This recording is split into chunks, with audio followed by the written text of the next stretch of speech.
Hi everyone. இந்த வீடியோவில் நம்ம இங்கிலீஷ் ஷார்ட் ஹேண்ட் சாப்டர் 18 பார்க்க போகிறோம். சாப்டர் 18 என்னன்னு பார்த்தீங்கன்னா அப்வேர்டு அண்ட் டவுன்வேர்டா. போன சாப்டர்லேயே நம்ம வந்து அப்வேர்டு அண்ட் டவுன்வேர்டு பற்றி பார்த்தோம் இல்லைங்க. எந்த பிளேஸில் வந்து யூஸ் பண்ணுவோம், டவுன்வேர்டு அப்வேர்டு யூஸ் பண்ணுவோம்ட்டு. ஸோ இந்த வீடியோவில் அதே மாதிரி அப்வேர்டு அண்ட் டவுன்வேர்டு ஆரில் 2 சைன் பார்த்தோம் இல்லைங்களா, upward or downward R. So அது எந்த பிளேசஸில் யூஸ் பண்ணுவோம் அப்படின்ட்டு பார்க்கலாம் வாங்க. First, when initial R is preceded by a vowel, the downward form is used. அதாவது ஆர் வருது, ஆருக்கு முன்னாடி வவல் சைன் வருது அப்படின்னா நம்ம டவுன்வர்ட் ஆர் தான் யூஸ் பண்ணுவோம். ஃபார் எக்ஸாம்பிள் ஏர், அடுத்து ஏரி. ஸ்டார்டிங்கில் நம்ம வவல் வந்து வவலுக்கு அப்புறம் ஆர் வந்துச்சுனாலே நம்ம வந்து அது வவலில் முடிஞ்சாலும் சரி, வவல் இல்லாமல் அந்த ஆர் மட்டும் இருந்தாலும் சரி, அந்த இடத்துல நம்ம டவுன்வர்ட் ஆர் தான் யூஸ் பண்ணுவோம். ஐரிஷ். அடுத்து vowel following or in other cases the generally rule is to write initial or final or upward when it is followed by a vowel. So vowel ஆர்க்கு முன்னாடி வவல் இருந்துச்சு, ஸ்டார்டிங்கில் vowel இருந்துச்சு, அதுக்கப்புறம் R வந்துச்சுன்னா தான் டவுன்வர்ட் ஆர் யூஸ் பண்ணுவோம்.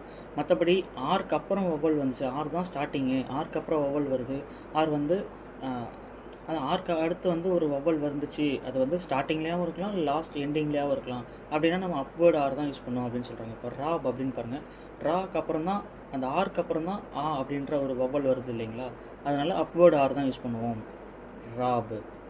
அடுத்து பெரி அப்படின்ட்டு இருக்குன்னு வச்சுக்கோங்களேன். இப்போ பெரி, PERRY. ஸோ இந்த RYக்கு அப்புறம் ஒரு வவல் வருது இல்லைங்களா, அப்போ நம்ம அதே மாதிரி அப்வேர்டு ஆர் தான் யூஸ் பண்ணுவோம். சப்போஸ் வந்து பெர் அப்படின்னு வந்துருந்துச்சு அப்படின்னா டவுன்வேர்டு ஆர் யூஸ் பண்ணிக்கலாம். இறுதியில் முடிஞ்சிச்சு அப்படின்னா டவுன்வேர்டு, அதுக்கப்புறம் ஒரு வவல் வந்துச்சு அப்படின்னா நம்ம அப்வேர்டு ஆர் தான் யூஸ் பண்ணணும். நேரோ பாருங்கள், நேரோ. தென் வந்து கேரி. அந்த ஆர்க்கு அடுத்து வவல் சைன் வந்துச்சு அப்படின்னா நம்ம அப்வேர்டு யூஸ் பண்ண போகிறோம். இப்போ கார் பாருங்கள், இர். ஸோ இருக்கு அப்புறம் இது வந்து ஆர்லேயே முடிஞ்சிச்சு, ஆருக்கு அப்புறம் எந்த வவல் சைனும் வரல அப்படின்றனால நம்ம டவுன்வேர்டு ஆர் யூஸ் பண்ணிக்கிட்டோம். இதுக்கப்புறம் சப்போஸ் வவல் சைன் வந்துருச்சு அப்படின்னா நம்ம அப்வேர்டு ஆர் யூஸ் பண்ணியிருப்போம். ஸோ இதே கான்செப்ட் தான் எஸ்டி ஸ்டோக்குக்கும். எஸ்டி ஸ்டோக்கு, தென் எஸ் சர்க்கிள் எல்லாத்துக்குமே. சாரி, ஸ்டோர் அப்படின்னு இருந்துச்சுன்னா ஆரில் முடியுது இல்லைங்களா, ஸோ ஸ்டோர். ஸ்டோரி அப்படின்னு முடிஞ்சிருச்சு, ஆருக்கு அப்புறம் ஒரு சவுண்ட் வருது இல்லைங்களா வவல், அப்போது அப்வேர்ட் ஆர் வரும், ஸ்டோரி. ஸோ டிஃப்ரென்ஸ் புரியும்னு நினைக்கிறேன். அடுத்து பாருங்கள், initial R followed by M is always written downward. So எம்க்கு முன்னாடி ஆர் வந்துச்சு, ஆருக்கு அப்புறம் எம் வந்துச்சு அப்படின்னா நம்ம ஆல்வேஸ் டவுன்வேர்டு ஆர் தான் யூஸ் பண்ணுவோம். ராம் அப்படின்னா ராம். இப்போ ஆருக்கு அப்புறம் எம் எந்த டைரக்ஷன் வவல் எப்படி வந்தாலும் சரி, நம்ம ஆருக்கு அப்புறம் எம் வந்துச்சு அப்படின்னா அந்த இடத்துல நம்ம டவுன்வேர்டு ஆர் தான் யூஸ் பண்ணுவோம். அதனால் ஞாபகம் வச்சுக்கோங்க. அடுத்து, facility of outline is of the utmost importance. However, and accordingly, either form of R is written and vowel indication ignored in order to secure a facile form. In the upward is written therefore in. So இந்த வார்த்தைகளுக்கு வந்து exceptions கொடுத்துருக்காங்க. இதில் நம்ம வந்து urge use பண்ணுவோம், earth use பண்ணுவோம். So இந்த அர்ஜ் அண்ட் எர்த்து மட்டும் நல்லா பார்த்துக்குங்க. இதில் வந்து எர்த்து அப்படின்னா, ஸோ ஸ்டார்டிங்கில் வந்து நமக்கு இது வருது, வவல்ஸ் வருது இல்லைங்களா, அந்த இடத்துல டவுன்வேர்டு ஆர் தான் யூஸ் பண்ணுவோம். பட் அந்த டிஹெச் வந்து இது ஒரு ஸ்டோக் மாதிரி நமக்கு கன்வீனியண்ட்டாக இருக்காது போடுறதுக்கு அப்படின்றனால அந்த இடத்துல இது ஒரு எக்ஸப்ஷனாக கொடுத்துருக்காங்க. அந்த இடத்துல நம்ம அப்வேர்டு ஆர் வந்து யூஸ் பண்ணிக்கலாம் அப்படின்னு சொல்கிறாங்க. ஸோ இது வந்து எக்ஸப்ஷன்ஸ். இதில் அர்ஜ் அண்டு எர்த்து மட்டும் நல்லா பார்த்துக்கோங்க.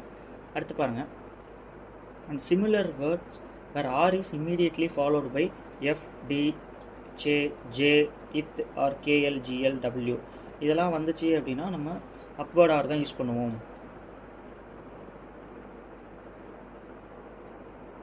அடுத்து பாருங்கள், generally the upward form is preferable after 2 down strokes. 2 down strokes வந்துச்சு, அதாவது ஒரு ஸ்ட்ரோக் வருது, அதுக்கு கீழே இன்னொரு ஸ்ட்ரோக் வருது அப்படின்னா அடுத்த மூணாவதாக வரக்கூடிய ஆர் வந்து நம்ம அப்வேர்டு ஆர் தான் யூஸ் பண்ணுவோம் அப்படின்னு சொல்லியிருக்காங்க. ஃபார் எக்ஸாம்பிள் ப்ரிப்பேர், அதாவது பிஆர் வருது இல்லைங்களா, பிஆர் ஸ்ட்ரோக் போட்டுறாங்க. அடுத்து பேர் மறுபடியும் ஒரு பி வருது. லாஸ்ட்டு வர வந்து அது ஆரில் முடிஞ்சிருந்தாலும் ஆருக்கு நம்ம இப்படி தானே போடுவோம். ஸோ இப்படி போடக்கூடாது. 2 ஸ்ட்ரோக் வந்து டவுன்வேர்டில் வந்துச்சுன்னா மூணாவது வர ஸ்ட்ரோக் வந்து அப்வேர்டு ஆர் யூஸ் பண்ணிக்கலாம் அப்படின்னு சொல்கிறாங்க. ப்ரிப்பேர். அடுத்து பாருங்கள், சில எக்ஸப்ஷன் வேர்டும் கொடுத்துருக்காங்க. ஸோ இந்த எக்ஸப்ஷன் வேர்டெலாம் நம்ம யூஸ் பண்ண மாட்டோம். இருந்தாலும் நீங்கள் வந்து பார்த்து ப்ராக்டிஸ் பண்ணிக்கோங்க. தென் வந்து after a single straight upstroke the upward form in easier because it avoids an angle. So ரெண்டு அப்வர்ட் ஸ்ட்ரோக் வந்துச்சு அப்படின்னா நம்ம ரெண்டையுமே வந்து அப்வர்ட்லேயே எழுதிடலாம். ரோர் அப்படிங்கும்போது ரெண்டையுமே அப்லோட் எழுதிடலாம். அது இருளில் முடிஞ்சுன்னா மறுபடியும் இப்படி இது எழுதும். இது ஒரு கன்வீனியண்ட்டான ஸ்ட்ரோக்காக இருக்காது. அப்படிங்கிறதுனால இருளில் முடிஞ்சாலும் அதை வந்து நம்ம அப்படியே அப்வர்ட்லேயே எழுதிடலாம். அவேர். ஸோ 2 ஸ்ட்ரெயிட் லைன் வந்துச்சு அப்படின்னா ஆரில் முடிஞ்சால் நம்ம டவுன்வேர்டுன்னு சொல்லியிருப்போம். அது ஸ்ட்ரைட் அதாவது அப்வேர்டு ஸ்ட்ரோக்காக இருந்துச்சுன்னா அந்த ஆரில் முடிஞ்சுது அப்படின்னா நம்ம அப்வேர்டு ஆரே ஜாயின் பண்ணி எழுதிடலாம். அவேர். அடுத்து பாருங்கள், ரிட்டர்ன் வித் டவுன்வேர்ட் ஆர். அதாவது அந்த ஆருக்கு அப்புறம் 2 ஸ்ட்ரோக் வந்து அப்வேர்டு ஸ்ட்ரோக்காக போச்சுன்னா 3வது எழுதுகிற ஸ்ட்ரோக் வந்து டவுன்வேர்டு ஆராக எழுதணும். ஸோ முன்னாடி பார்த்த கான்செப்ட்டுக்கு இது அப்படியே ஆப்போசிட். அடுத்து பாருங்கள், the upward form is obviously better in officer, nicer, closer, racer, where R immediately follows a curve and circles like VS, NS and a straight horizontal. So இந்த வேர்ட்ஸ்லாம் வந்துச்சு அப்படின்னா நம்ம ஆரில் முடிஞ்சாலும் அந்த எஸ்ஸுக்கு அப்புறம் ஃபாலோ பண்ணி வர்ற ஆர் வந்துச்சு அப்படின்னா நம்ம அந்த ஆர் டவுன்வேர்டாக எழுதுறதுக்கு அப்வேர்டு எழுதிக்கலாம். அதுதான் கன்வீனியண்ட்டாக இருக்கும் அப்படின்னு சொல்கிறாங்க. ஆஃபீஸர் இப்போ பாருங்கள், ஆஃபீஸர் இதுதான் கன்வீனியண்ட்டாக இருக்கும். ஆஃபீஸர் இது வந்து கன்வீனியண்ட்டாக இருக்காது அப்படின்னாலும் அந்த இடத்துல நம்ம அப்வேர்டு என்ன யூஸ் பண்ணிக்கலாம். ஆஃபீஸர், நைசர், என்எஸ் வந்துச்சு, என்எஸ்க்கு அப்புறம் அப்வேர்டு ஆர். அடுத்து க்ளோசர், ரேசர். அடுத்து பாருங்கள், R finally hooked, where R follows another stroke and it is hooked finally. அதாவது ஆருக்கு அப்புறம் ஆரோட எண்டிங்கில் என் ஆர் எஃப்வி ஹூக் வந்துச்சு அப்படின்னா நம்ம அப்வேர்டு ஆர் தான் யூஸ் பண்ணுவோம். பிகாஸ் அப்வேர்டு ஆர் தான் ஹூக் பண்ணுறதுக்கு கரெக்டாக இருக்கும் அப்படின்னு சொல்கிறாங்க. ஃபஸ்ட் போர்ஷன் அப்படின்னு வச்சுக்கோங்க. Portion, portion.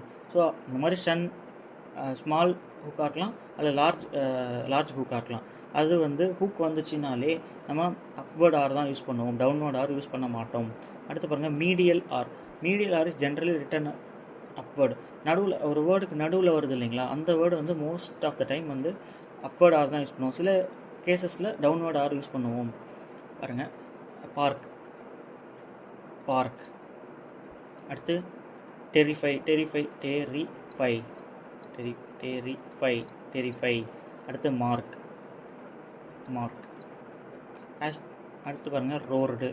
So roar but the downward form is retain in some derivative words. அதாவது காம்பவுண்ட் வேர்ட்ஸ் எழுதுவோம் இல்லைங்களா. பவர் அப்படின்னு இருக்குது, பவர் ஆரில் முடியுது. ஸோ பவர் அப்படின்ட்டு எழுதுகிறோம்.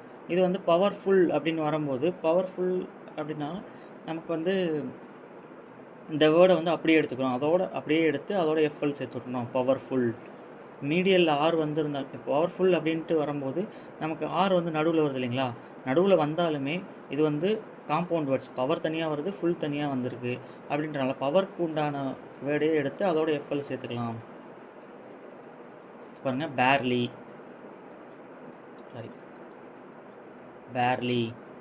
டிஸ்அரேஞ்ச். கிளர்க். ஸோ கிளர்க்கு, கிளரிக் ரெண்டுமே ஒரே மாதிரி வரும் அப்படின்றனால ஒரு கிளர்க்குக்கு டவுன்வேர்ட் ஆர் கொடுத்துட்டாங்க, கிளரிக் அப்படின்றது அப்வேர்ட் ஆர் கொடுத்துருக்காங்க. ஸோ இது நம்ம சூஸ் பண்ணிக்கிறது தான். 2 வேர்ட்ஸ் வந்து ஒரே மாதிரி அடிக்கடி வருது அப்படின்னா ஒரு வேர்ட்ஸ்க்கு ஃபுல் ஸ்ட்ரோக்காகவும் ஒரு வேர்டுக்கு இந்த மாதிரி ஹூக் ஸ்ட்ரோக்கும் யூஸ் பண்ணிக்கலாம். அடுத்து எக்ஸசைஸ் 69 வேர்ட்ஸ் கொடுத்துருக்காங்க. இது ஒரு வாட்டி பார்த்து ரீட் பண்ணிவிட்டு அதுக்கப்புறம் ஹோம்ஒர்க் ப்ராக்டிஸ் பண்ணுங்கள். அடுத்து 70 அதே மாதிரி வேர்ட்ஸ் கொடுத்துருக்காங்க. இது வந்து ஒரு வாட்டி எழுதி பார்த்துட்டு அதுக்கப்புறம் ஹோம்ஒர்க் வந்து எழுதுங்க. அடுத்து பாருங்கள், ஃப்ரேசஸ் அண்டு கான்ட்ராக்ஷன்ஸ். ஃப்ரேசஸ் கொடுத்துருக்காங்க. பை ஆல் அப்படின்னா பிஎல் சைன் போட்டிருக்காங்க ஃபஸ்ட்டு பிளேஸில். பை ஆல் மீன்ஸ் அப்படின்னா பை ஆல் மீன்ஸ் எம்என் அதோட உள்ள எஸ் ஹூக் போட்டிருக்காங்க. அட்டால், டிஎல் போட்டால் அட்டால் காஸ்ட்ஸ் அப்படின்னா அட்டால் காஸ்ட் ஒரு எஸ் ஸ்மால் சர்க்கிள். இன்னவர் அப்படின்னா என்ஆர் வந்து இன்னவருக்கு. அடுத்து இன்னவர் ஒப்பீனியன், NRNN, இன்னவர் ஒப்பீனியன். எவ்ரிதிங்னா எவ்ரிக்கு நமக்கு தெரியும், விஆர் போடுவோம். திங்க்கு என்ஜிஸ் ஸ்ட்ரோக் போடுறோம். அடுத்து சம்திங், SM. Thing ING. அடுத்து எனிதிங்க்கு N, அதுக்கடுத்து இங்கு. அடுத்து நத்திங், அதே செகண்ட் பிளேஸில் போட்டோம்னா ஃபஸ்ட்டு என், அடுத்து இங்கி ஸ்டோக் போட்டோம்னா செகண்ட் பிளேஸில் போட்டோம்னா நத்திங். அப்புறம் பாருங்கள் எக்ஸசைஸ் 71, 72 நமக்கு பேராகிராஃப் கொடுத்துருக்காங்க. இது ஒரு வாட்டி படித்து பார்த்து ப்ராக்டிஸ் பண்ணிவிட்டு ஷார்ட் ஹேண்டில் எழுதி ப்ராக்டிஸ் பண்ணிவிட்டு அதுக்கப்புறம் ஹோம்ஒர்க் பண்ணுங்கள். ஸோ தட்ஸ் ஆல் இந்த சாப்டர் 18. ஸோ இந்த சாப்டரில் நம்ம டவுன்வர்ட் ஆர் அப்வர்ட் ஆர் எந்தெந்த இடத்துல யூஸ் பண்ணுவோம், ஸோ அதுக்கான சில ரூல்ஸ்லாம் பார்த்தோம். இந்த வீடியோவில் உங்களுக்கு ஏதாவது டவுட்ஸ் இருந்துச்சு அப்படின்னா கமெண்ட் பண்ணுங்கள், கிளாரிஃபை பண்ணுறோம். தேங்க்ஸ் ஃபார் வாட்சிங்.